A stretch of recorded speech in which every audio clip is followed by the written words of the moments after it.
Ya, teman-teman, ini adalah foto penampakan hasil endoskopi lambung saya, di mana saluran dari lambung ke usus sudah tertutup oleh kanker gitu ya, sehingga muntah-muntah dan akhirnya di kemo, operasi dan kemo. Di video ini saya akan jelaskan semua eh, perjalanannya, tapi intinya eh, apa namanya, sebagai pendahuluan video ini saya jelaskan lambung saya dipotong setengah, dibuang gitu ya setengah, usus yang ada kankernya dibuang, usus besarnya. Nah, jadi usus dari bawah lah disambung ke atas sebagai penggantinya. Untuk lengkapnya silahkan menonton video ini. Namun sebelum menonton video ini, mohon bantuan untuk subscribe ya, subscribe dan like. Tolong diberi komentar jika mungkin ada yang kurang sempurna di video ini. Kita usahakan nanti untuk, karena ini terbagi 3 video, di video kedua dan selanjutnya bisa kita lebih sempurnakan ya. Tolong subscribe ya, karena subscribe kan gratis, tidak bayar. Terima kasih, selamat malam, silakan menonton video ini.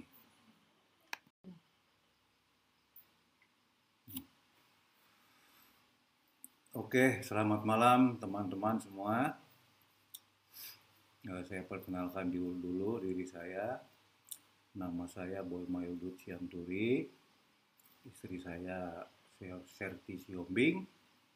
Kami dari Tapanuli ya, Sumatera Utara. Jadi di video ini saya akan sharing mengenai penyakit. Saya mengidap penyakit kanker, yaitu kanker lambung dan kanker usus. Jadi di video ini saya akan menceritakan perjalanannya. Pertama-tama, gejala awalnya saya muntah-muntah. Setiap makan itu muntah, setiap makan muntah. Akhirnya saya ditemani istri saya pergi ke Rumah Sakit Karya Bakti di Bogor, karena kami domisili di Bogor ya. Kami menemui dokter spesialis penyakit dalam. Kemudian dokter spesialis penyakit dalam itu mendiagnosa saya asam lambung. Kemudian dikasih obat, baru 2 hari terasa enak, hari ketiga muntah lagi. Balik lagi ke dokternya, nah itu diganti obatnya. Intinya sampai 3 kali atau 4 kali lah bolak-balik ke dokter spesialis penyakit dalam. Akhirnya pas kunjungan keempat, dokter spesialis penyakit dalam menyarankan saya untuk USG. Jadi seperti foto inilah bentuk ronsennya hasil USG. Nah, di sini selanjutnya ada keterangan mengenai hasil USG-nya.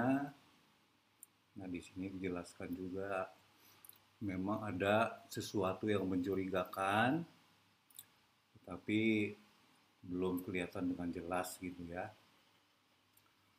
Kemudian dokter menyarankan saya lagi untuk melakukan endoskopi, karena yang dari USG ini kurang begitu, udah kelihatan cuman belum jelas di mana ini adanya. CT scan dulu. Eh? CT scan. Oh iya, CT CT scan. scan. Di CT scan itu pun masih belum kelihatan dengan jelas. Nah, akhirnya dokter menyarankan untuk endoskopi biar kelihatan. Maka endoskopi, inilah hasil endoskopinya. Nah, ini. Jadi di sini Dokternya menjelaskan ini penampakan lambung itu sudah tidak beraturan. Kalau dilihat di sini, ini adalah lubang. Ini kan kalau ditarik ke belakang, ditarik ke sini itu ini usus ini. Lubang dari usus. Nah ini tertutup. Ini udah tertutup.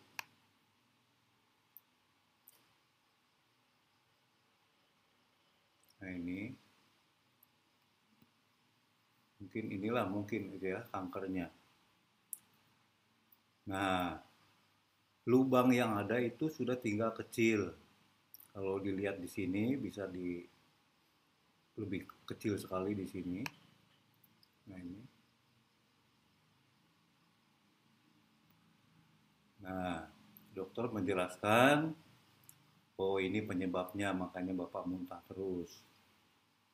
Jadi sudah kelihatan jelas bahwa kankernya itu sudah menutup mulut eh, dari lambung ke usus itu udah lubangnya ketutup sama ini, makanya saya disarankan dirawat dan disarankan makan bubur. Bubur itu pun harus yang encer. Kalau yang keras nggak bisa lewat nanti di sini. Nah akhirnya begitu dalam perjalanannya.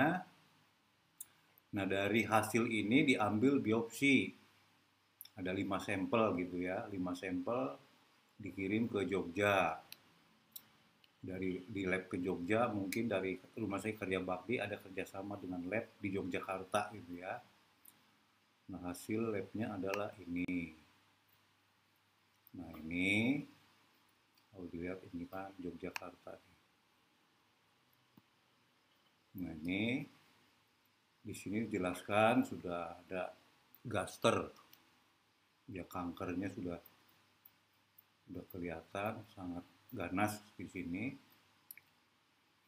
Dari dokter spesialis penyakit dalam, saya dirujuk ke dokter spesialis bedah, masih di Rumah Sakit Karya Bakti Bogor. Nah dari situ untuk ya konsultasi apa memungkinkan tidak dioperasi di sini.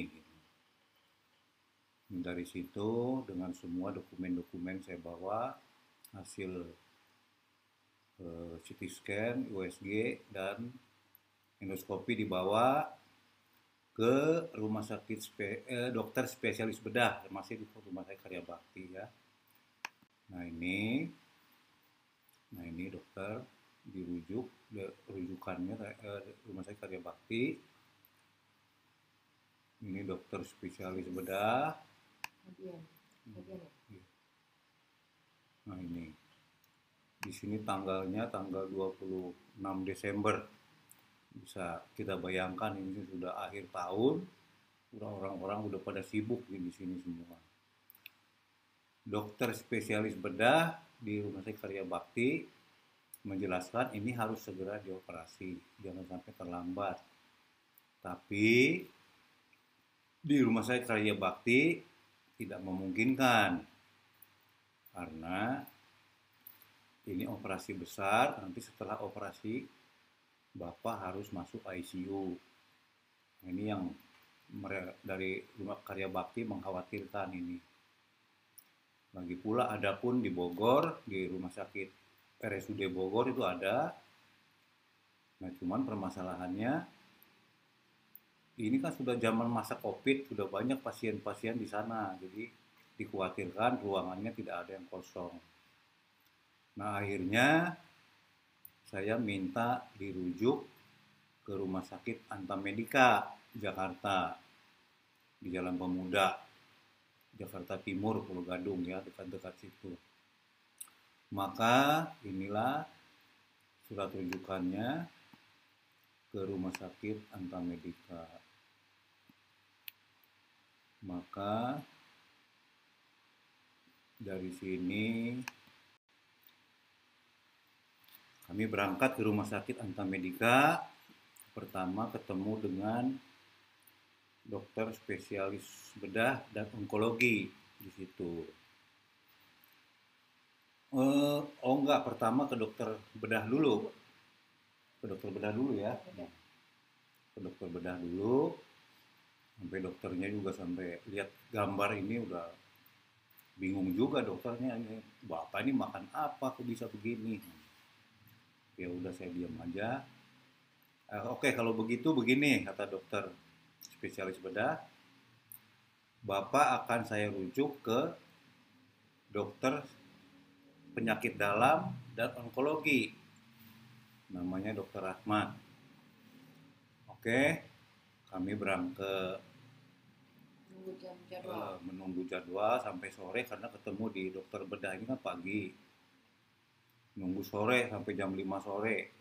Ketemulah dengan dokter onkologi. Nah, dokter onkologi melihat, oh iya, iya, iya, iya, iya. Nah, saya diminta untuk PET scan. Minta PET scan.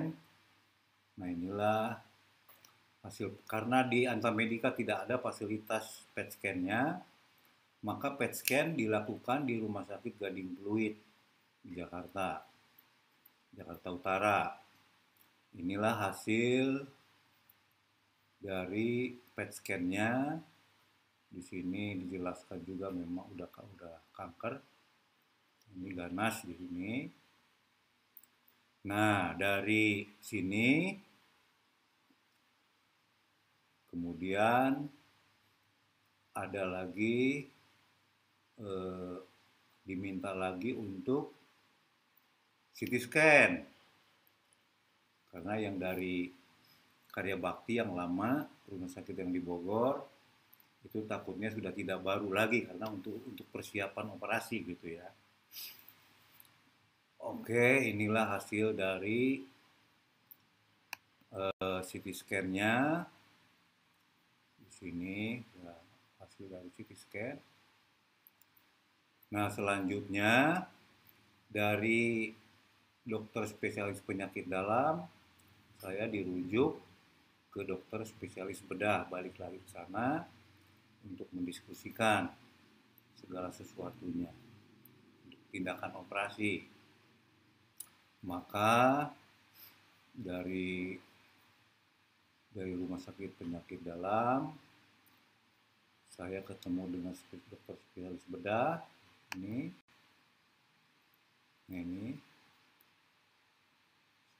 Valeri Ivanov, dokternya spesialis bedah.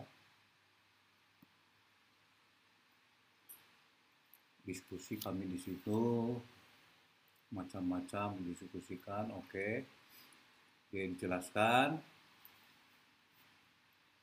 karena sekarang sedang COVID, berarti kita harus nunggu jadwal dulu karena bapak setelah operasi nanti harus masuk ICU. ICU rencananya 4 hari ya. Sebelum ketemu sama dokter Valeri untuk rencana operasiku, papa di kemo dulu 3 kali. Kemo. Oh iya. Kemo dulu 3 kali. Enggak, maksudnya itu schedule-nya kan. Schedule dari sini kan dokter Valeri bilang, oke, kalau begitu Bapak sambil menunggu jadwal, Bapak kembali lagi ke dokter spesialis penyakit dalam untuk melakukan tindakan. Ada 3 tahap itu di situ. Nanti kemo 3 kali, baru sambil menunggu jadwal nanti operasi. Habis operasi kemo lagi 3 kali lagi. Nah, habis itu kami kembali ke rumah sakit ke spesialis penyakit dalam di Antamedika. Disitulah jalani kemo 3 kali. Jadi 1 kali kemo itu 3 hari, 24 jam berturut-turut 3 hari. 1 kali ya, berarti kalau 3 kali istirahat 2 minggu, kemo lagi 3 hari, istirahat 2 minggu, kemo lagi. Nah, setelah kemo ketiga, persiapanlah untuk operasi. Pada saat sudah siap semua mau operasi, di sini pemeriksaan, periksa jantung, apa semua diperiksa. Karena untuk operasi ya, ini operasi besar, semua jantung apa semua diperiksa di bagaimana normal, layak nggak dioperasi. Nah di sini berjalanlah operasi. Ini kita dirujuk lagi ke Cipto karena rumah sakit yang kita tempatin itu COVID. Oh iya. COVID, penuh COVID dengan COVID. Jadi ICU semua penuh dengan pasien COVID. Iya. Nah, Bapak itu ditunda operasinya karena nanti habis operasi kan pasti masuk ruang ICU. Sementara pada saat itu ruang ICU penuh dengan pasien COVID. Iya. Kita sempat dirujuk ke rumah sakit Cipto. Kemungkinan akan di sana dioperasi. Seperti itu. Kita berangkat ke sana dan sudah konsultasi dengan dokter spesialis bedah yang di sana. Ya. Nah, terus cerita akhirnya sudah semua kita ditunggu untuk mempersiapkan diri dan persiapan dengan segala yang akan diperlukan di situ. Setelah kita ketemu dokter yang di Cipto itu, kita balik lagi ke ruang rawat rumah sakit Antam Medika. Nah, disitulah Papa dirawat lagi. Tapi karena dua-dua kita, karena kita ingin si Papa itu dioperasi di rumah sakit Antam Medika. Karena awal Papa dirawat kan di situ, karena hati kita kan istilahnya sudah tenang ada di situ karena kita ditanggung oleh seperti itu. Nah, setelah berjalannya waktu, pasien-pasien di COVID yang di ICU, yang di rumah sakit yang Bapak dirawat, akhirnya pada sembuh. Pas saat Bapak kontrol itu, dokter Rahmat menyatakan Bapak Boy bisa di sini dioperasi. Begitu luar biasa senangnya hati kita karena Bapak akan dikerjakan di situ. Seperti itu. Jadi teman-teman semua, kenapa kami tetap menginginkan di rumah sakit Antam Medika? Permasalahannya kalau di rumah sakit Cipto itu kan istri saya nanti yang nunggu kan nggak tahu lokasi di situ. Kalau nanti cari makan, cari apa, nanti kan bingung. Kalau di Antam Medika kan enak, udah tahu lah sedikit banyaknya, udah tahu karena sudah bolak-balik ke situ. Nah itu makanya berkeras, kepingin di Antam Medika. Akhirnya Tuhan juga mengabulkan semua, maka jadilah di Antam Medika dioperasi, dijadwalkanlah semua. Nah, berikut ini pengecekan semua, kondisi jantung, kondisi apa, memungkinkan semua. Maka dokter sudah menyiapkan jadwalnya.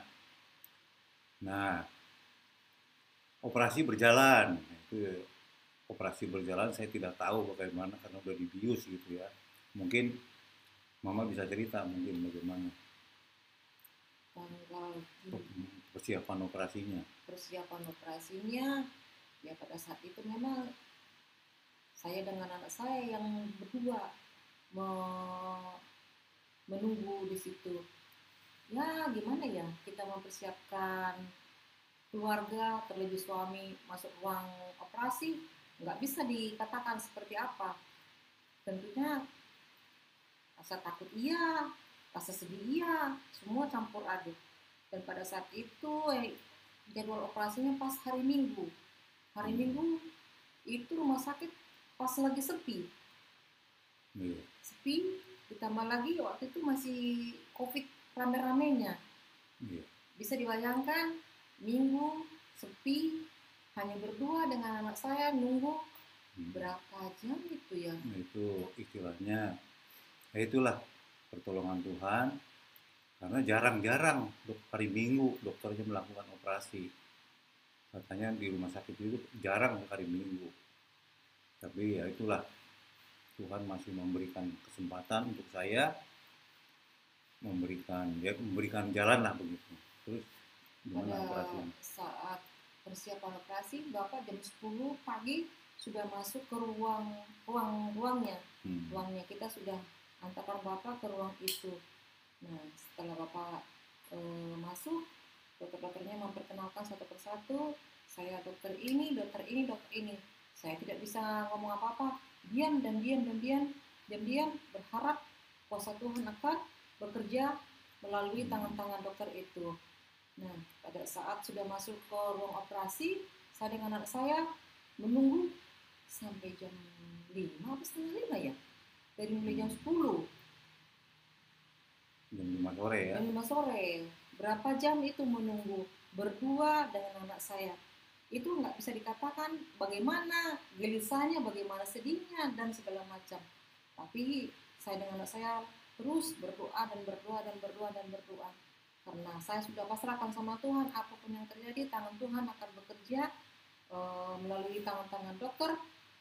Pada saat jam 3 apa jam 4 itu, saking sudah lelahnya menunggu di ruang tunggu, saya sempat tertidur kata anak saya, saking lamanya.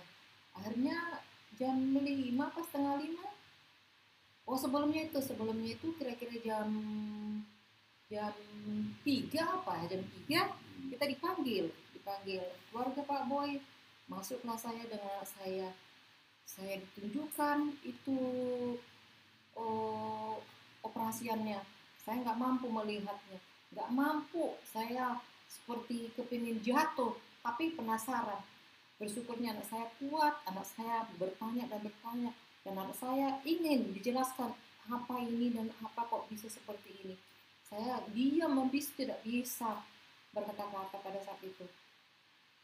Setelah dijelaskan sama dokternya, kita keluar lagi menunggu sampai selesai, mungkin entah jahit entah apa ya, karena waktu kita dipanggil itu baru mengeluarkan si kankernya dari perutnya kan, mungkin kan masih beres-beres di sana.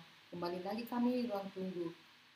Nah, pada saat yang jam 5 itulah suami saya dipindahkan dari ruang operasi ke ruang ICU. Nah, di ruang ICU 1 hari 1 malam ya? Iya, rencana kan 4 hari. Yaitu semua pertolongan Tuhan sangat ajaib. Jadi rencana semua sangat mengkhawatirkan. Saya juga sangat, pada saat operasi itu saya berpikir begini, ini operasi besar, kalau saya butuh darah, ngambilnya dari mana? PMI lagi kosong karena semua habis untuk yang COVID. Lagi pula tidak mungkin dilakukan donor darah pada saat COVID. Nah itu kan pikiran, tapi ya sudah, kita berserah saja. Tidak dioperasi pun tetap akan semakin parah. Ya sudah, operasi saja. Maka berjalan seperti itulah berjalannya. Jadi cuma 1 hari saya di ICU, terus pindah ke ruang perawatan. Nah ada ya yang cerita lucu juga. Jadi ada, ya karena nggak pernah ya dioperasi, terus kayak gitu, ada ini apa? Ada selang. Oh, ada selang ini di hidung. Sebelumnya dokternya menjelaskan, Ibu, si Bapak nanti ada 2 selang. 1 di hidung, 1 di samping. Tapi itu hanya beberapa saat. Tidak apa-apa ya Bu, katanya gitu. Oh iya dok, pastinya saya akan menyerahkan kepada dokter untuk kebaikan. Ya, tinggallah ke kamar. Di kamar rawat baru 1 hari, nampaknya 1 hari. Marah-marah. Apa ini ganjal-ganjal? Apa ini ganjal-ganjal? Kata, biarin Pak. Dokter katakan itu nggak masalah, supaya nanti Bapak enakan. Sakit. Iya, karena selang di dalam perasaan. Akhirnya saya tarik, saya cabut. Nah, terus pas dia cabut, saya langsung lapor ke suster. Karena dokter kan sudah pesan ini 3 hari. Saya masih ingat. Kalau dokter bilang 3 hari, artinya kita harus menuruti kata dokter. Saya laporan ke suster. Suster, ini si Bapak selangnya dicabut. Wah, susternya juga ketakutan. Ih, kenapa kok bisa? Gak tahu, sus, katanya sakit, nggak nyaman. Aduh, Bapak, jangan, katanya. Susternya panik.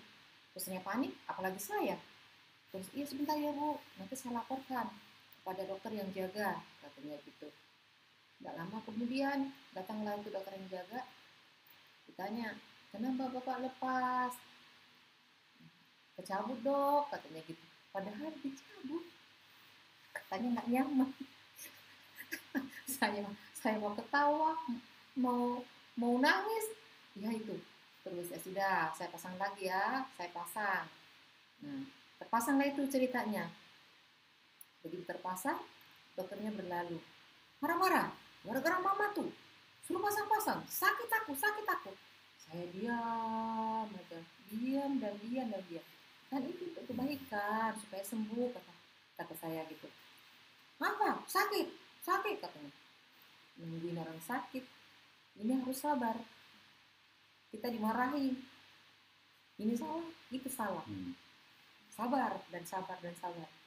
Nah itu terpasang kayaknya baru beberapa jam. Cabut lagi. Dicabut lagi.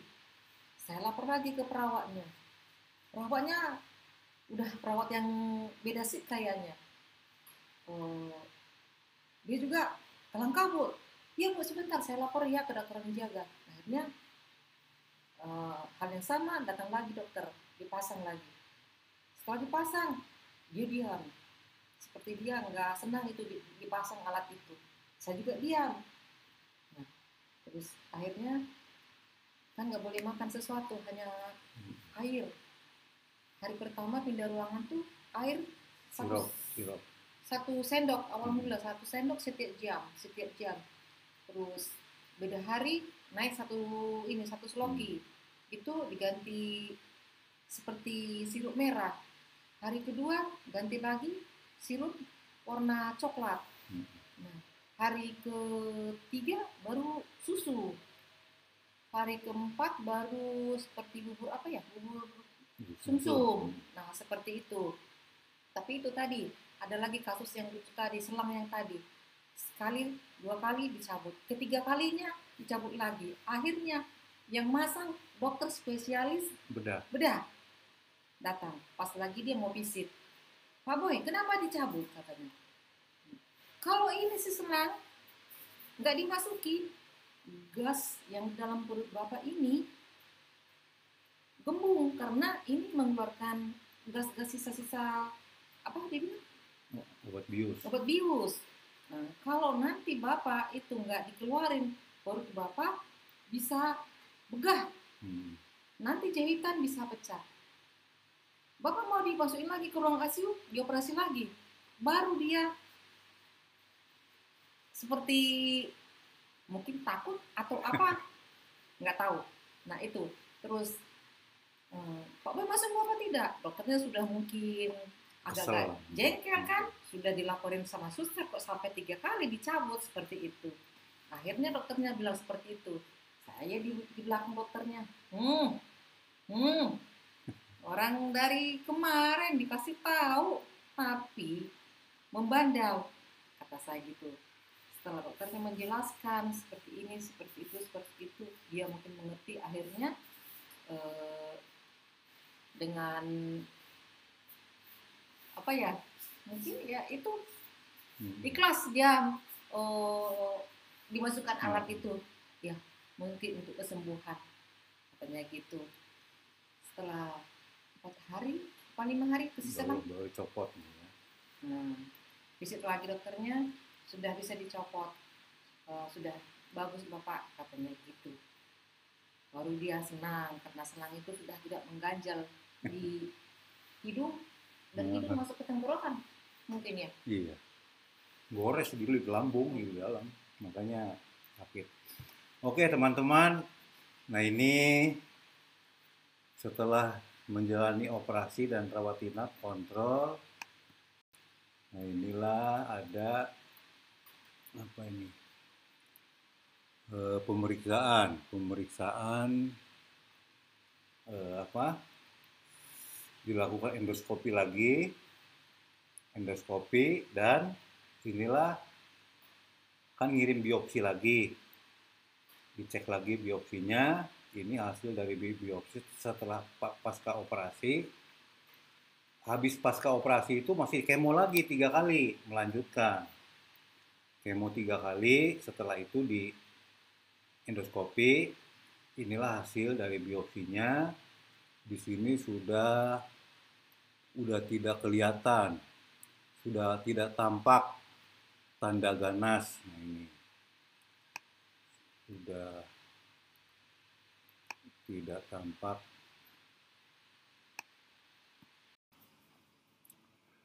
Ya, jadi maaf teman-teman tadi terpotong. Sebagai akhirnya, bagian akhirnya adalah ini masih ada beberapa dokumen lagi, tapi karena banyak nanti kami bagi menjadi 3 video.